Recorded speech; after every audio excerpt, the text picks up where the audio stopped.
We all know what's coming to the game. Soon, Relic Delta and Coliseum will be the brand new addition to Galaxy of Heroes, which will change the entire game forever as we know it. Last year, I decided to create a free-to-play account on December 1st to go over the brand new free-to-play experience with the episode track and all the new quests. Very shortly, in 2 weeks, we're going to approach the 1 year mark on the free-to-play account.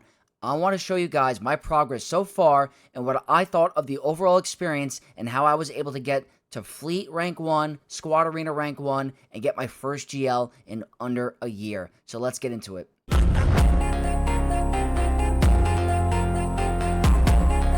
What's up, Knights of X, and welcome to the first video going over my free-to-play account, and it happens to be right before the 1 year anniversary of the account. I started this account on December 1st or 2nd of 2024, and ever since then, I have logged in every day and set a goal for myself to get to rank 1 in Fleet and to perform well in Squad Arena, just to see if I can compete with the other whales and also do pretty good in Grand Arena. So that was the main goal, was to make sure I got first in Fleet, as well as just performing and overall expanding my roster as best as I can. And to also get a good score in the Order 66 raid, which I'm doing just fine in 1 year of play. So I'm going to go over everything today. But just to go over the state of my account, I want to show you where we currently are today. So if you guys didn't know, I have a free-to-play account called Vex. I've been streaming the Grand Arenas on my live streams. It's been a total fun punching up and being able to beat greater rosters than mine. I'm talking, we've beaten rosters at the 9 million galactic power mark, even 10 million galactic power, because we... Thank you for the sub, IHX Hunter. Really appreciate it. Mid-video, congrats. But we were able to highly punch up very hard against massive accounts. And it was all about just utilizing our roster strengths against our opponents. So currently, we are just before the 1 year anniversary. And this is what we're looking like with the account. And I know what you guys are thinking. Lord Vader Rush, that is absolutely insane. I know it's not the typical start, and I know it's not the most efficient start, but it's still possible, and I still think it's not the end of the world if you do decide to go this route, because what it leads to is a really good Grand Arena Galactic Legend, as well as a #1 ranked fleet that can compete with Profundity and Executor. Both fleets I'm able to beat every single day with a free-to-play Endurance fleet. So this is where I'm currently at.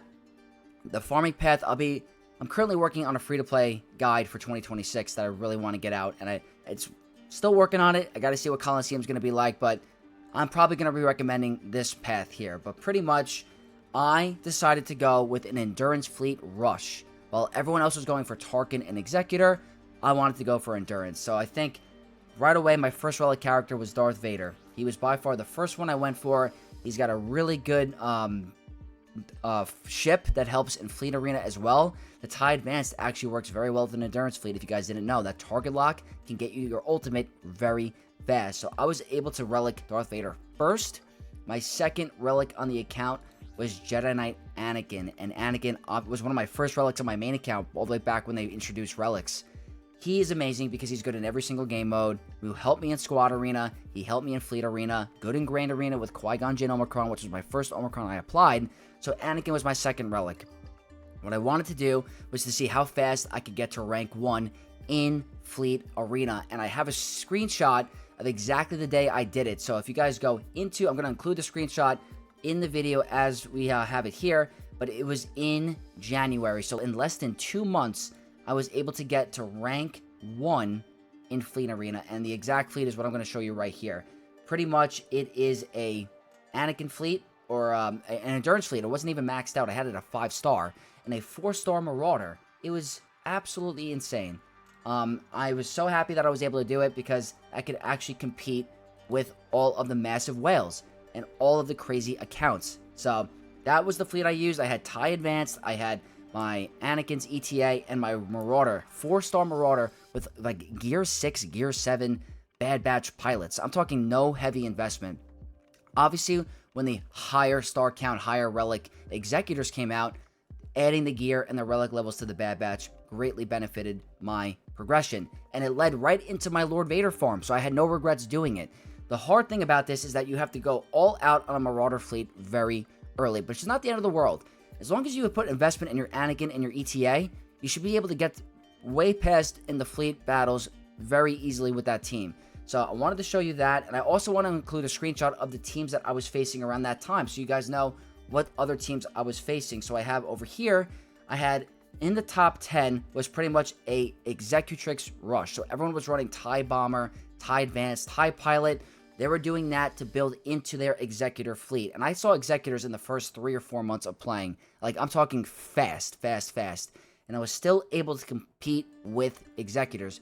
But the plus is I was able to get to rank 1 in 2 months free to play, even though these accounts were spending hundreds, if not thousands of dollars on the early game. So you don't need to whale or put any money in to compete in these game modes. And the most important thing I'm going to recommend is Fleet Arena. You got a hardcore focus on Fleet Arena because that is your main income of crystals. If I started out early game and was going super hard for getting a Grand Arena focus roster, I would fall behind because I wouldn't be getting that crystal income that I would normally have anyway. And you're going to be facing 10 million, 11 million accounts. There's going to be a certain point where you're going to get stuck in Grand Arena because you're going to get hit with all those big accounts. The matchmaking is still terrible. So that is the biggest issue with going for a Grand Arena focus start. Your best bet is going for a fleet rush, making sure you get to rank 1 in fleet or even top 5. You don't even have to get first. It's helpful for the Zetas getting to 1 because you get that Zeta material, or the currency for the Fleet Arena currency, but you also get 400 crystals. That helped me jumpstart my progress into getting my first legendary. So that is my fleet performance early. I was able to get to rank 1 in the first 2 months of playing, and now we're going to go back into game, and I want to show you kind of like my path that I kind of went towards with this free-to-play account. What I really wanted to do was, like I said, start with fleet. And for me, in my head, I wanted to not full-blown just go all out on Lord Vader first because that would be kind of silly. So what I did was I got all of my pilots up and running. So I got Anakin, I got Vader, and then I eventually got my 5s up and running. Because 5s is not needed for any legendary characters, but his fleet is amazing. His ship is so good to counter Executor. So I really wanted to focus on 5s. And what I did was I brought him up to Relic 5 immediately. Because even with his Zeta, even the one Zeta and you have really bad clones, greatly benefits the team because of his sacrifice. And if you have a Paper Rex or a Paper Echo, his Zeta with his relics are greatly going to benefit you, even without a General Skywalker team, even with just a clone team or with Shock T, which leads into Padme Amidala, which is very good in gas. So all of my paths were leading towards an end goal. So I really focused on fleet pilots first. Then I focused on going for Ewoks, Padme, and Darth Revan. And I know Darth Revan is an outlier here, but I think Darth Revan, working on him was all because of one particular ship that helped me, and it was the Ebon Hawk. And I had to farm that node anyway to get, I believe, Karth shares a node with it. So that's typically why I went for it. Karth, I was able to farm to 7-star just naturally because of the ship. The ship took a little bit longer to unlock, but this ship carried me as a reinforcement to get to rank 1 because of the shaft and the target lock immunity. Without this ship, there was no way I was going to be getting to rank 1 without with endurance because of. And the plus is, this was before they introduced the great update for ships where you don't need a certain gear level to get the abilities. That was before it. So I was working with a really low minimum Old Republic fleet with Ebon Hawk. But this is the most important thing, is getting the shaft out and also the buff immunity. The buff immunity to take out Houndstooth is so helpful. So my mentality was to just go for Darth Revan. It wasn't that hard to farm, and I was slowly building up my other units for, like, Ewoks, for example. I had to get C-3PO to get General Skywalker, so that was a pain in the butt to do, but I've tried to figure out how to do it with the lowest investment possible. So my path was get C-3PO, get Padme Amidala, get Darth Revan, and after that, go right for General Skywalker. That was kind of like my mentality with the account. So what I did was I spent 0 currency of the guild event currency over here. So when you go over here, I'm still hoarding up because I'm going for Malik eventually. But I took my time, did not spend any of this on gear. Nothing. as soon as I unlocked Gas, it took me 2 weeks after I unlocked him to get him to 7-star because of hoarding. So stockpiling this currency helped me a lot with the account. And then if you go over here, the MK2 is also extremely helpful for getting General Skywalker as well. He is somewhere over here. There he is. So I used this a couple times. Nothing crazy. The value is kind of like, it's very expensive, but I really wanted to get him up and running. He was my first Relic 8 character because he was needed for Lord Vader. So as I'm working on these requirements, I'm taking one at a time, trying to finish out these farms so I can work on getting my fleet up and running and also contributing towards a good Grand Arena and Territory War performance. Now, speaking of guilds, I don't want you guys to think that I joined a very expensive and reached out to like a high-end guild because I'm a creator. I reached out to nobody. I treated this as I'm a brand new player, just randomly going into games, searching for a random guild. I ended up swapping guilds 3 times until I found a good home where I felt like I was punching up a little bit, where I wasn't exactly on everyone's par, but I said I'll contribute to 600 tickets a day. I will be able to provide a score in the Order 66 raid, and I'll be able to contribute as best as I can. And there were a lot of other players around my level, but there were also ones that were in a couple like 5 million, 6 million, 8 million range. So ended up being with this guild for a very long time now, and it's Jedi's Vengeance. So I've been having a lot of fun with it, and as you can see here, for the Order 66 raid, I'm able to score. This is not my best score that I've ever scored, but I was able to score a consistent 300k with a Gear 12 Tarkin before he was even at Relics. So even that alone helps us get to the 41.5 million box. So as you can see here, when you go to the leaderboards, we have, Athro. Big shout out to Athro, great supporter of this channel. Skimber, who's also our guild leader. He's amazing. Everyone contributes a little bit as they can. So I'm actually punching up now because I got my clones up and running. But just even getting a little score from a group of, players that just contribute will help you get to even a decent box. And now I'm getting 2,000 MK3 currency, and it's only going to get easier with the new updates. So that is a great benefit. It was finding a good guild that was willing to accept me, and, as long as I got my tickets, I contributed to TW and TB. I benefited greatly. So that's also a plus, is a good guild that I ended up finding. And then also, with the Endurance Fleet, that I want to mention that when you're going with a guild and you're saving your other currency, which I did the same thing, I eventually got my Negotiator Fleet, which builds great into your Endurance Fleet. So I can now have a bounce between Endurance and Negotiator of certain different Executor comps. I have options. So I just got Negotiator 7-star last week. So it took about 10 to 11 months to get a 7-star Negotiator for me. I brought him up to Relic 5 because of the Padme event, or the General Skywalker event. He was the only Relic character at the time for the second phase. He needs to be able to survive those droideka hits, so I thought he's a pilot, he's going to be good for a countering Executor, and other fleets, taking him to Relic 5 on this account is a pretty good option. So very happy I was able to get him. So the idea was, once I have my Endurance Fleet in the beginning, it's going to build greatly into a Negotiator Fleet, and now I have absolutely zero issue climbing to rank 1 with that fleet. So just want to show you guys, we're currently rank 1 right now. This guy typically tries to snipe me. Hopefully he doesn't snipe me right now, but yeah, I was able to beat Profundity before. I could beat the 3-star Executor. Not a problem at all for me. I get rank 1 almost every single day unless I don't have time to climb. And the cool thing is, just today, I got knocked down just now, but I was able to, I went really hard to try to see if I get to rank 1. I was able to get rank 1 on my free-to-play account against all these crazy, massive whales. So if you go against, like, you see these accounts, these are all hyperdrive bundles. I have an 11.8 million galactic power opponent in my free-to-play account for less than a year. That's insanity. Over here, Jade Bell, 9.2. I have someone on here who's on my fleet shard who's insane. I believe it's Panzer. Right here, Panzer, rank 5 on my fleet shard, 11 million galactic power. So I'm having a hard time competing, but I'm still able to get up and running in Squad Arena. Even though Squad Arena doesn't matter, I'm completely free to play. I have a Lord Vader team, and I took out Disguised Clone Trooper because I was trying to beat a Darkside Ray variation with it, and look at that. I've been utilizing these Focus Datacrons as well, which are great for my account, also for Grand Arena. So, yeah, I'm having a blast with it. I'm I think the one thing that I had trouble with was trying to compete with some of the assault battles. I was able to beat a couple of them, like with the Empire I was able to with the Sith, because I had a little bit of a Sith buildup with Darth Revan and Gear 12 and Basilisk, so definitely it had to draw. Lord Vader Rush has its drawbacks, but I think the payoff is phenomenal once you get there. Like, I have a really strong team.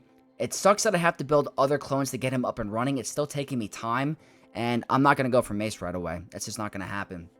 And I still have to work on my Disguised Clone Trooper. I just got my Scorch to Relic 3 today, and looking to get him to 6-star, but slowly trying to build up these characters. I want to finish the Lord Vader team, and then I want to move on to a different project. But what I want to show you now is the Grand Arena experience and what it's been like. So we're going to swap over quickly to Swoga.gg. But before we continue, I want to let you guys in on a cool metric that I have discovered on YouTube while looking at my analytics. Over 50% of you guys are not subscribed to the channel, but you guys are watching.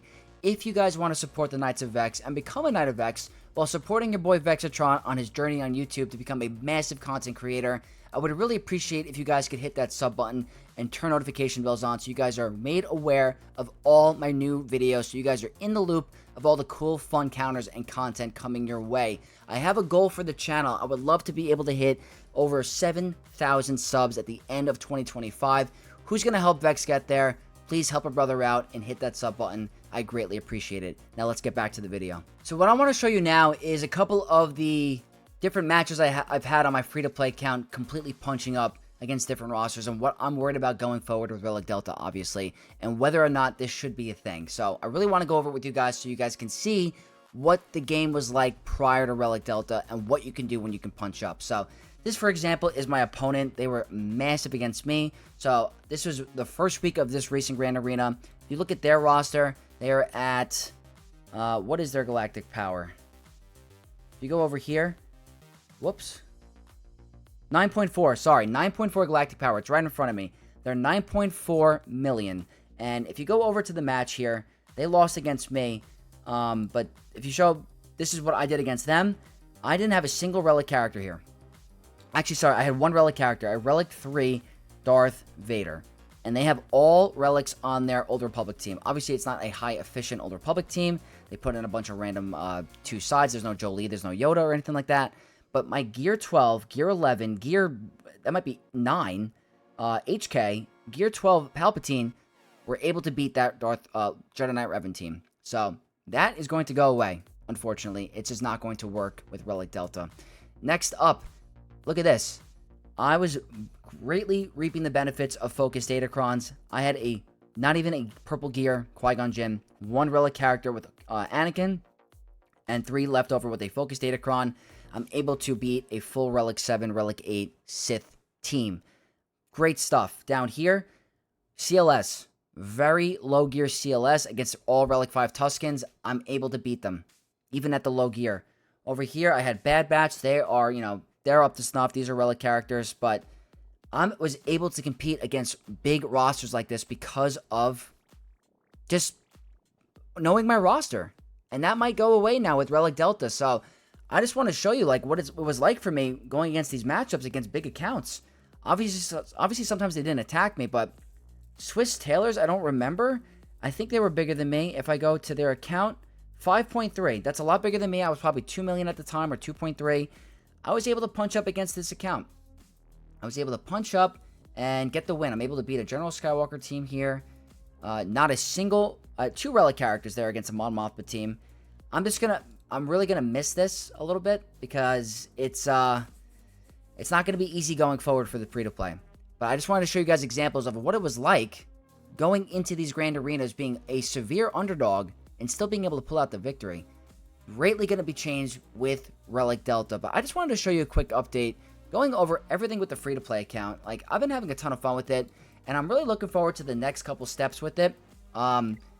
Again, I don't know. There is a player on my Fleet Arena shard with Leviathan.